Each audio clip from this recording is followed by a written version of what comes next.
Hello everyone, welcome to Khatri's oasis. आपका फिर से खत्रीज ओएसिस में आपका स्वागत है बेटा। आज हम जो चैप्टर करने वाले हैं वो +2 का सीबीएसई का हमारा नाम है उसका the interview. We are going to discuss the chapter the interview written by Christopher Sylvester. किसने लिखा है बेटा इसको?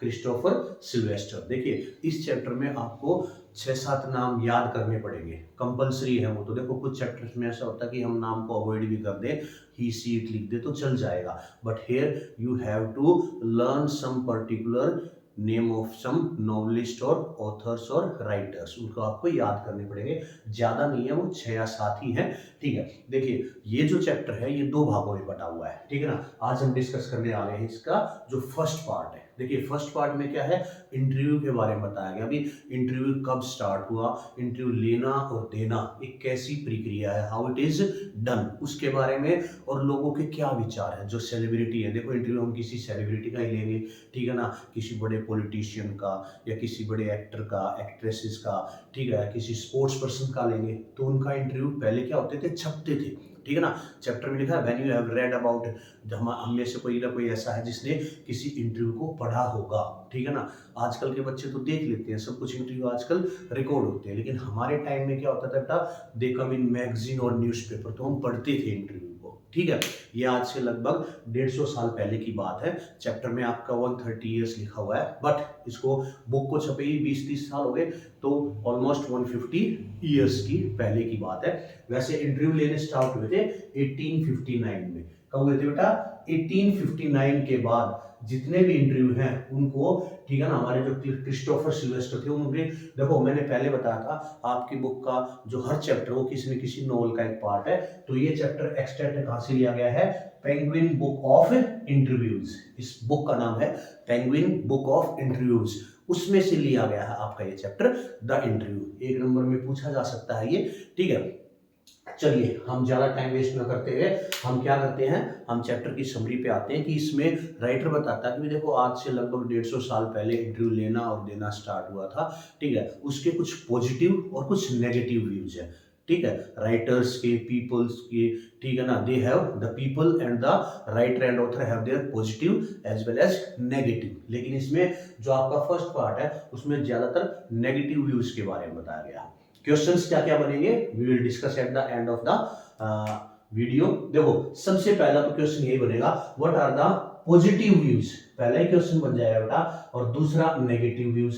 पहले पॉजिटिव व्यू क्या है, तो देखो कुछ लोगों का कहना है कि that interview is a highest source of truth. भाई सच्चाई जानने का ये सबसे बड़ा सोर्स है। मान लो कोई मेरा इंटरव्यू लेता है, मुझसे क्वेश्चन पूछते हैं तो मुझे जवाब देना पड़ेगा। ठीक है ना, तो इससे क्या होगा, मेरा जो ट्रूथ है, मेरी जो सच्चाई है वो बाहर आ जाएगी। सपोज किसी ने पूछा, हाँ जी आपने कभी लाइफ में झूठ बोला है, तो अगर मैं, देखो एज इंटरव्यू माना जाता है कि इंटरव्यू में लगभग सारी सच्ची बातें बताई जाती हैं, उनसे पूछा इसलिए जाता है, तो मैं कहूँगा हाँ मैंने लाइफ में 2-3 बार झूठ बोला है, तो they came to know about the truth. ठीक है ना, तो इंटरव्यू क्या है, इसका पहला पॉइंट क्या, अगर ये क्वेश्चन आता तो आप कैसे लिखोगे? यस, इंटरव्यू है लॉट ऑफ पॉजिटिव व्यूज। पहला है it is known as a highest source of truth, ये सच्चाई जानने का सबसे बड़ा साधन है। किसी से भी आप इंटरव्यू लो, हमें उसके बारे में सच पता चल जाएगा। दूसरा, giving and taking is an art. वो कहता है भाई इंटरव्यू लेना, here giving and taking means interview लेना और इंटरव्यू देना, ये दोनों एक कला है, हर एक के बस की बात नहीं है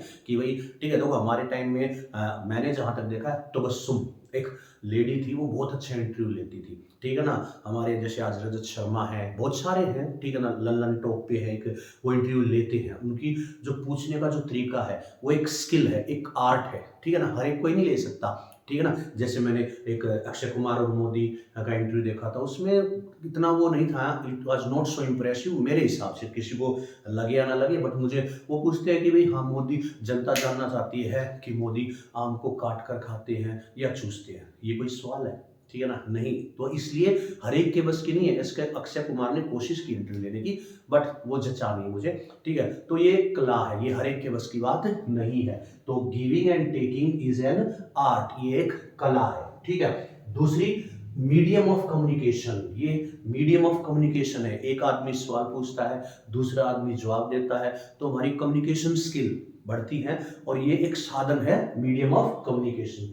और लास्ट पॉइंट हम लिख सकते हैं that giving and taking an interview gives a vivid impression of कंटेम्परेरीज। कंटेम्परेरीज का मतलब होता है बेटा समकालीन, हमारे ही काल के जो लोग हैं, यानी कि हमारे इस वक्त के लोग हैं, उनके बारे में हमें विविड इंप्रेशन मिलता है, उनके बारे में जानने को मिलता है। देखो मैं अमिताभ बच्चन को नहीं जानता, वो पर्सनली मुझे नहीं जानते, लेकिन मुझे बहुत सारी चीजें पता है, उनकी कितनी सारी मूवीज हिट हुई हैं, उन्होंने किस मूवी में कैसा काम किया है, ठीक है ना, वो कौन कौन से टीवी शो चलाते हैं, ठीक है, उनकी एज कितनी है, बहुत सारा उनके बारे में पता है। कहाँ से पता चला? उनके इंटरव्यू से। तो it gives a vivid impression of the कंटेम्परेरीज, हमारे ही समकाल के जो लोग हैं, हमारे ही इस एज के, हमारे ही इस इन्वायरमेंट के, हमारे इस ये लगा लो डिकेड के जो लोग हैं, उनके बारे में हमें इंप्रेशन मिलता है, इंफॉर्मेशन मिलती है।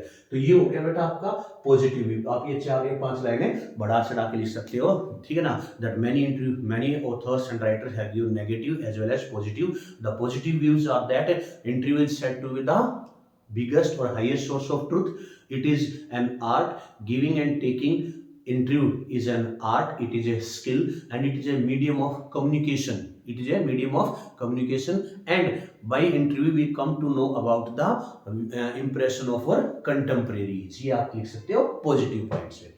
अब आइए नेगेटिव व्यूज। तो इसमें देखिए 1 2 3 4 5, मैंने 5 जो मेन है, 5 ही है मोस्टली इसमें जिन्होंने इंटरव्यू के बारे में अपने व्यूज बताए हैं। अब इसके 2 नंबर का क्वेश्चन रुडयार्ड किपलिंग का बन सकता है। What are Rudyard Kipling's view about interview?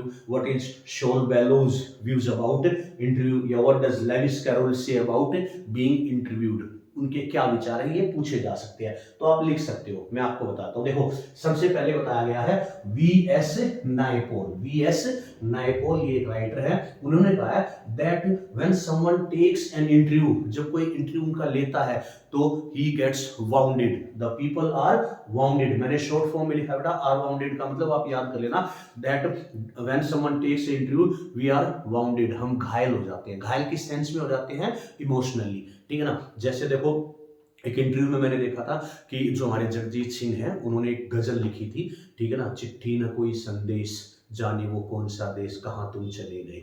He wrote that गजल व्हेन हिज सन डाइड, जब उनका लड़का मरा था, ठीक है ना। किसी इंटरव्यू में उनसे पूछा गया कि आपकी ये गजल हिट होगी, आपको कैसा लग रहा है? तो देखो उन्होंने सवाल तो सिंपल सेंस में पूछा था, बट उनको याद आ गई अपने लड़के की, तो ही गॉट इमोशनली वाउंडेड, वो घायल हो गए, ठीक है ना। घायल होने का मतलब भाई इमोशनली हर्ट होना, ठीक है। तो ये कहता है when someone ask something in an interview, ठीक है ना, द पीपल गेट वाउंडेड, कुछ लोग वाउंडेड हो जाते हैं, हर्ट हो जाते हैं, they lose a part of themselves, वो अपना एक हिस्सा खो देते हैं, ठीक है ना। They lose a part of themselves, इसको आप कैसे डिस्क्राइब करोगे? That someone asked a question then we have to reveal the secret, हम अपनी लाइफ के जो पर्सनल सीक्रेट है वो लोगों को बता देते हैं। ऐसा लगता है कि हमने अपनी जिंदगी का एक हिस्सा निकाल के दूसरों को दिखा दिया या बता दिया और हमने उसे खो दिया, ठीक है ना। Lose a part of themselves, ये याद रखना वीएस नायपॉल ने कहा है बेटा, ठीक है ना। जैसे कहते हैं ना take a photograph takes away soul, तो यानी कि हमारे ये पुराना ख्यालात है कि जब पुराने समय में जब कोई किसी की कोई फोटोग्राफ लेता था, पोर्ट्रेट बनाता था, तो ऐसा लगता था कि भाई मान लो उसने फोटो ना ली हो, उस आदमी की आत्मा ही ले ली हो। ये ऐसे, ठीक है ना, कुछ विचार होते थे पुराने लोगों के, ठीक है ना। तो VS Naipaul say that we are wounded, हम घायल हो जाते हैं when someone asks some question in an interview and we lose a part of ourself. Okay, we lose a part of ourself means we tell the secret, जो हमारे नहीं रहे वो सब जानने लग गए हैं। देन कम्स लेविस कैरोल, जिसने एलिस इन वंडरलैंड बुक लिखी है। एलिस इन वंडरलैंड एक बुक है, नोवेल है, जिसको किसने लिखा है? Lewis Carroll. What does he say about interview? वो कहता है he had a horror of interviewer, उन्हें इंटरव्यू लेने वालों से डर लगता था, इसलिए उन्होंने कभी इंटरव्यू दिया ही नहीं, ठीक है ना। He said that I had a fear नहीं हॉरर, वो कहते हैं भाई डर है, डर का नहीं, आतंक, उन्हें बड़ा भय लगता था, किसी भी कोई भी उनका इंटरव्यू लेने आता था तो वो डर जाते थे, ठीक है ना। नेक्स्ट कम्स, अच्छा उन्होंने ये लिखा है हॉरर ऑफ बीइंग लायनाइज्ड, ठीक है ना। लाइनाइज्ड का मतलब आप किसी के उसमें लाइमलाइट में आ गए, फेम में आ गए। बता, अगर मैं फेमस हो जाऊंगा तो लोग मुझसे बहुत सारे सवाल पूछेंगे, ठीक है ना, वो मेरा ऑटोग्राफ लेने आएंगे, और वो इन चीज़ों को अवॉइड करना चाहते थे, ठीक है ना। लेकिन बाद में वो बताते हैं कि भाई मेरे से ऐसे इंटरव्यू लेने आते थे, मैं मना कर देता था। ये बातें किससे डिस्कस करता है? विद द क्लोज वन, जो उसके कुछ खास एक दो दोस्त होते हैं, उनको बताता था कि मुझे इंटरव्यू देना बड़ा ही बेकार लगता था, ठीक है ना, और मैं उनको भगा देता था। मैंने कभी किसी को इंटरव्यू नहीं दिया, ठीक है ना, क्योंकि मैं फेमस हो जाऊंगा, मेरे ऑटोग्राफ लेने आएंगे, तो मैं लोगों को अवॉइड करता था। ये बाद में अपने क्लोज फ्रेंड से बताते हैं। तो लेविस कैरल का रखना दो हॉरर वर्ड याद रखो। He had a horror of interviewer and he had a horror of being lionised. अगर मैं फेमस हो गया तो लोग मुझे और भी पूछने आएंगे और भी मेरा इंटरव्यू लेंगे, ठीक है ना, वो इन चीजों से डरता था। Next come Rudyard Kipling. Rudyard Kipling जिसने कौन सी बुक लिखी है बताइयो, बताओ? मोगली, मोगली वाली, याद है आपको? जंगल बुक, ठीक है ना, वो रुडियार्ड किपलिंग ने ही लिखी है बेटा। तो रुडियार्ड किपलिंग क्या कहते हैं? इट इज इमोरल, ये अनैतिक है। इट इज ए क्राइम, उन्होंने कहा भी इंटरव्यू लेना और देना तो एक क्राइम है, इमोरल है, मोरल नहीं है, ये नैतिक चीज नहीं है, ठीक है ना। It is A punishment, it is a crime that merits punishment, किसको? तो दंड लेना, दंड मिलना चाहिए। जो इंटरव्यू देता है उसको भी, जो इंटरव्यू लेता है उसको भी, ठीक है ना, दंड दिया जाना चाहिए। It is immoral, it is a crime, it merits punishment, it deserves punishment. और वो ये भी कहता है it is an act of covered and wild. Wild का मतलब क्या होता है बेटा, ठीक है ना, जैसे घिनौना, ठीक है ना, उनको ये अच्छा नहीं लगता कि ये तो कायरता भरा काम है, ये क्राइम है, इट मस्ट बी पनिश। और उनकी वाइफ ने, ठीक है ना, उनकी वाइफ थी कैरोलिन, ठीक है ना, उन्होंने कहा कि एक बार जब वो घूमने गए थे कहीं पर तो उनका दिन खराब हो गया। किसकी वजह से? क्योंकि दो रिपोर्टर आए थे बोस्टन से, दे रैक्ट देयर डे। रैक्ट का मतलब बिल्कुल तबाह कर दिया उनका दिन, उनसे सवाल पूछ के, उनके पीछे पीछे घूम के, हालांकि वो इंटरव्यू नहीं देना चाहते थे, but due to them they have to avoid moving here and there, और उनका सारा दिन खराब हो गया। ये किसने कहा था? उनकी वाइफ कैरोलिन ने। और यही मानना था रुडियार्ड किपलिंग का। लेकिन देखिए जो चीज होती है, ठीक है ना, हमारे कई बार विचार बदल जाते हैं। मैं पहले मान लो मैं गांधी जी का समर्थक हूँ, लेकिन बाद में मुझे मेरी विचारधारा बदल गई और मैं भगत सिंह का समर्थक बन गया, ठीक है ना। ये चेंजेस आती हैं लाइफ में। तो यही है, रुडियार्ड किपलिंग जो कहते थे that it is immoral, it is a crime, it needs punishment, ठीक है ना, वही बाद में क्या करते हैं बेटा, उन्होंने बाद में इंटरव्यू लिया। किसका? मार्क ट्वेन, ये बहुत बड़े राइटर हैं, उनका इंटरव्यू कुछ साल बाद इन्होंने खुद लिया। अब कहां गई उनकी ये सोच, ठीक है ना, तो चेंज आ जाता है विचारों में। Next H G. Wells. H G. Wells ने क्या किया? उसने कहा इट इज एन ऑर्डेल, ये तो बड़ी यातना है भाई, ठीक है ना, इंटरव्यू लेना और इंटरव्यू देना तो बड़ी ही यातना का काम है, पीड़ा का काम है, कष्ट का काम है। ही, और वही आदमी जो ये कह रहा है कि ऑर्डेल। अच्छा, एच.जी. वेल्स ने कौन सी लिखी है? Invisible man. याद है आपने इनविजिबल मैन? 10th में पढ़ा था ना, फुटप्रिंट्स विदाउट फीट, एक अदृश्य आदमी है, ग्रिफिन द साइंटिस्ट, ओके। तो वो ये एच.जी. वेल्स है, वो कहते हैं कि ये एक ऑर्डिन है, ठीक है ना। और यही इंसान बाद में लगभग 40 साल बाद किसका? जोसेफ स्टैलिन का इंटरव्यू लेते हैं। किसका लेते हैं? जोसेफ स्टैलिन, उनका इंटरव्यू खुद लेते हैं, जो कहते थे कि ये एक ऑर्डिल है, ठीक है ना। और लास्ट में आता है हमारा शॉल बेलो। शॉल बेलो क्या कहते हैं बेटा? It's like a thumbprint on wind pipe, ठीक है ना, ये इंपॉर्टेंट है, ये इंपॉर्टेंट, इसके बारे में पूछा जा सकता है, ठीक है ना। तो कहता है कि it's like a thumb print, ये थंब है हमारा, प्रिंट ऐसे गला दबाते हैं ना किसी का, तो ऐसा लगता है कि कोई हमारा गला दबा रहा है, ठीक है ना। हमारा जो विंड पाइप है उस पर किसी के थंब प्रिंट्स आ गए हैं, कहने का मतलब कोई हमारा गला दबा रहा है जब भी कोई इंटरव्यू लेता है। तो उन्हें पर्सनली फील होता है कि ऐसा लगता है कि भाई वो मुझसे सवाल नहीं पूछ रहे, बल्कि वो मेरा गला दबा रहे हैं, ठीक है ना, सफोकेटिंग ही फील्स। ये विचार थे इन सब के, ठीक है ना। और लास्ट में चैप्टर के क्या है? डेनिस ब्रेन, ठीक है ना, ब्रेन या ब्राइन कुछ भी बोल दो आप इसको। डेनिस ब्राइन क्या कहते हैं कि भाई इंटरव्यू एक पॉजिटिव, वो इसको थोड़ा पॉजिटिव बताते हैं कि it is almost that we come to know about a person, ठीक है ना, वी ऑलमोस्ट गेट एवरीथिंग, ठीक है ना। क्या कहता है? Almost everything reaches to us through one man, एक आदमी आस्किंग क्वेश्चंस ऑफ अनदर, दूसरे से क्वेश्चन पूछता है, हमें उसके बारे में सब कुछ पता चल जाता है। और इंटरव्यू लेने जो जो लेने जाता है उसके पास एक स्पेशल पावर सी आ जाती है, ठीक है ना। तो उसने यही भी कहा है, it holds an unprecedented power and influence, लोगों पर उसका इन्फ्लुएंस होता है और ऐसा वो सवाल पूछता है कि ऐसा लगता है कि इसके पास पावर है ये सारी चीजें पूछने की, ठीक है। तो दीज आर द, पहले तो देखो क्वेश्चन बनेगा बेटा पॉजिटिव पॉइंट, फिर आपके पढ़ाएंगे नेगेटिव। नेगेटिव में आप सबकी एक एक दो दो लाइन लिख देना, और नेगेटिव लिख सकते हो that some writer despise being interview because they think that while giving and taking interview they are wounded, ठीक है ना। they feels like a thumbprint on their windpipe, they say that it is a crime, it is immoral, it must be punished, and someone say that it is an ordeal। सबकी एक एक line लिख दो, आपका 2 number 3 number का question बन गया।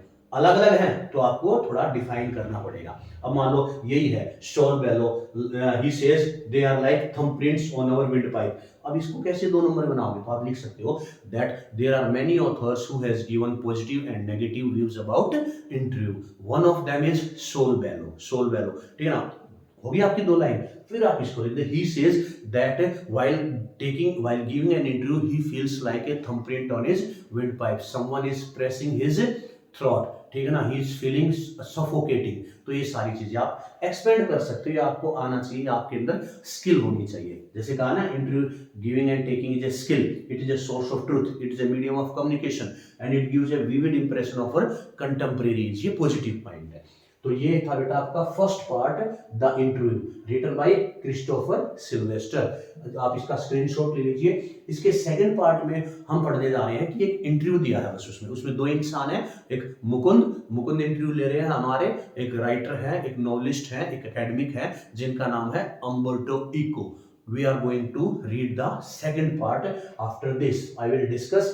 आप पहले इसके क्या करिए, एक स्क्रीनशॉट ले लीजिए बेटा, और खासतौर पर ये नाम ध्यान रखना, 4-5 नाम उन्होंने क्या क्या कहा है उनके बारे में। Take a screenshot, then we are going to discuss the second part of this chapter.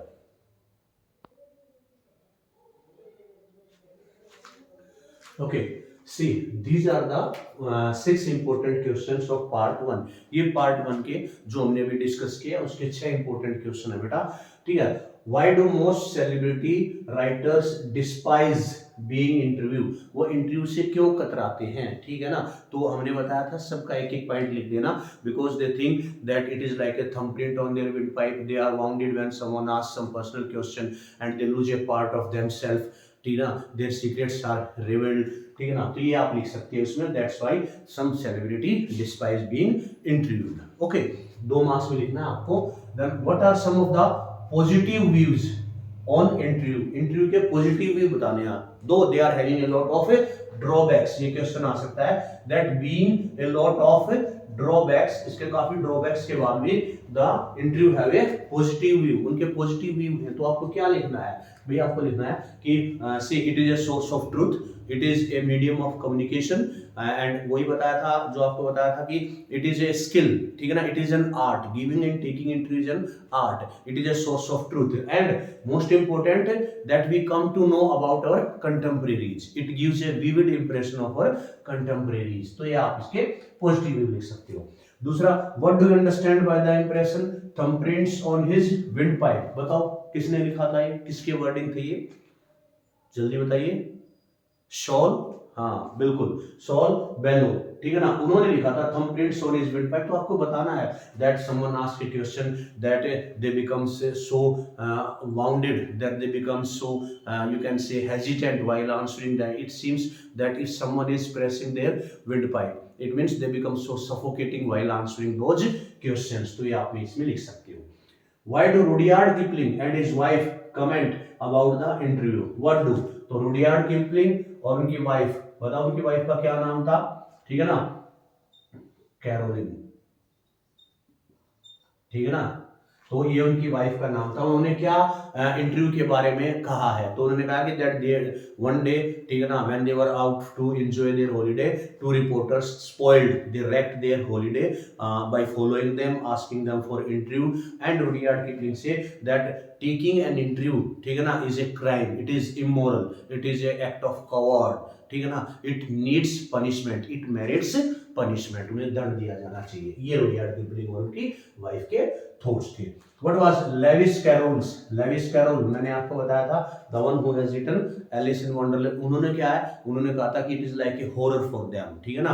He never give any interview in his life, but बाद में वो डिस्कस करते अपने फ्रेंड्स के साथ कि भी मैं कभी भी इंटरव्यू नहीं दिया और मैं उनसे दूर रहा हमेशा, क्योंकि उनको डर था किस चीज का, ऑफ बीइंग फेमस, कहीं वो फेमस ना हो जाए और उनके पीछे लोग ऑटोग्राफ ना पूछने आए, ठीक है ना। इस चीज से वो डरते थे, उनको हॉरर था। Last is about an interview, what does the contrasting view of H.G. Wells, जो हमारे H.G. वेल्स थे जिन्होंने द इनविजिबल मैन है, उन्होंने क्या लिखा है, तो आपको इनके सबके आपको बताने हैं थॉट्स। मैंने आपको बता दिए थे कि भाई इन सब के आपको नाम याद रखने। क्वेश्चन ऐसे पर्टिकुलर किसी नाम का किसी ऑथर का नाम लेके आपसे क्वेश्चन पूछा जा सकता है, या सीधे पॉजिटिव एंड नेगेटिव पॉइंट पूछे जा सकते हैं। These are some important questions जो आपको क्या करने हैं, रिप्लाई करने हैं इनका, ठीक है। बाकी आपको समरी समझ में आ गई फर्स्ट पार्ट की। Then in the next video part 2 में I am going to tell you about the second story related to Umberto Eco, जिनका इंटरव्यू कौन लेते हैं, मुकुंद, ठीक है। तो we are going to discuss that one. Take a screenshot of this so that it becomes easy for you